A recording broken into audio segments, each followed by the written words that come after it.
Karibu kwa mara nyingine tena mtazamaji wa The World News katika kipindi hiki cha ulimwengu wa siasa. Mimi ni Adam Hussein. Ayatollah Al-Khamenei, kiongozi mkuu wa serikali ya mapinduzi ya Iran, anasema Iran imeshinda Marekani. Washington lazima iwajibike kwa kuchochea machafuko nchini humo, kiongozi huyo wa Jamhuri ya Kiislamu ya Iran aliongeza. Kiongozi huyo amesema katika wakati ambapo Washington ilikuwa na mipango ya kutaka kufanya mashambulizi ndani ya Iran huku ikichochea machafuko zaidi, ni wakati ambapo Iran ilitumia mbinu mbalimbali kuishinda Marekani, na hata wakati inapanga kupeleka ndege zake za kivita kwa ajili ya mapambano, Iran ilishinda mchezo huo. Iran imeshinda Marekani kwa kuzuia maandamano ya ghasia yaliyoikumba nchi hiyo, lakini pia Iran imeshinda juu ya mipango mikakati ya iliyokuwa ikipangwa na Marekani na Israel dhidi ya Iran. Kiongozi mkuu wa Iran Ayatollah Al-Khamenei amesema zaidi. Maandamano yalizuka kote nchini Iran mwishoni mwa Disemba kuhusu mfumuko wa bei na matatizo mengine ya kiuchumi, lakini hivi karibuni yalibadilika kuwa maandamano makubwa dhidi ya serikali na mapigano ambayo yalisababisha vifo vya mamia kati ya vikosi vya usalama na waasi. Hata hivyo, maandamano hayo ambayo yaliungwa mkono na Israel, huku viongozi baadhi yao hasa Mossad wakitangaza wanaunga mkono mpango huo, rais wa Marekani naye alisema na kuweka wazi hadharani kwamba anaunga mkono maandamano hayo na yupo tayari kuunga mkono waandamanaji pale ambapo wataendelea kuuawa, na yupo tayari kufanya mashambulizi dhidi ya kuondoa utawala ambao wananchi alidai kwamba walikuwa wanaupinga.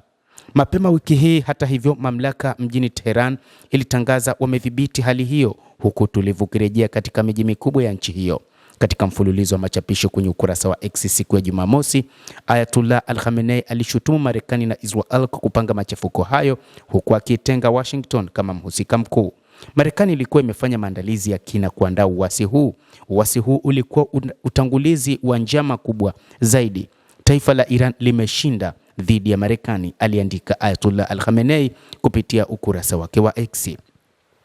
Rais wa Marekani Donald Trump mwenyewe alihusika katika uchochezi, kiongozi mkuu alisisitiza, akimaanisha ahadi ya rais wa Marekani kwa waandamanaji kwamba msaada uko njiani na kupelekwa kwa meli za kivita za Marekani katika Mashariki ya Kati. Shirika la habari la Reuters limesema kwamba mashambulizi ya Amerika dhidi ya Iran yalikaribia, walakini shambulio hili hatima yake halikufanyika, na Trump alisema baadaye kwamba aliamua kusitisha baada ya kujua kwamba Tehran ilikuwa imebadilisha mipango yake ya kutekeleza ghasia kali zaidi walizozuia wakati wa machafuko.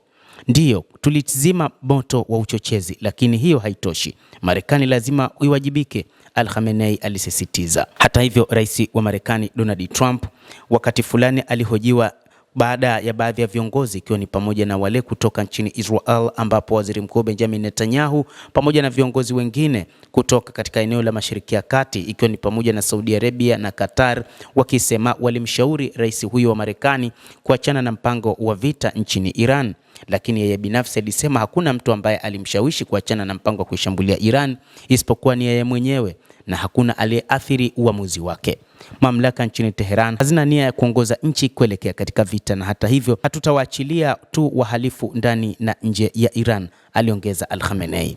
Katika ripoti nyingine, shirika la habari la Reuters limedai kuwa afisa mmoja wa ngazi za juu wa Iran ameliambia shirika hilo kwamba Tehran imewaonya majirani zake kwamba inaweza kulenga vituo vya Marekani vya Mashariki ya Kati iwapo Washington itatekeleza tishio la kuishambulia Jamhuri ya Kiislamu ya Iran, na hili kuja kusababisha mataifa kama vile Saudia, lakini pia mataifa kama vile Qatar na maeneo mengine kuamua kumshauri rais wa Marekani Bwana Donald Trump kuachana na mpango wake na kuamua kutotumiwa kwa angalau kwa ajili ya mashambulizi ya Marekani. Kulingana na kiongozi mkuu, mawakala wa Marekani na Israel waliua maelfu kadhaa ya watu wakati wa ghasia hizo, waliharibu misikiti karibia 250 na taasisi zaidi ya 250 za elimu, huku pia wakiharibu gridi ya umeme na vituo vya afya, alisema. Mtazamaji, endelea kutufuatilia, lakini usisahau kulike, usisahau kucomment, kadhalika kusubscribe channel hii ili upate habari hizi kwa mapana hapa The World News. Mimi ni Adam Hussein, endelea kuwa nasi wakati wote, endelea kutufuatilia uyajue mengi yanayojiri katika ulimwengu.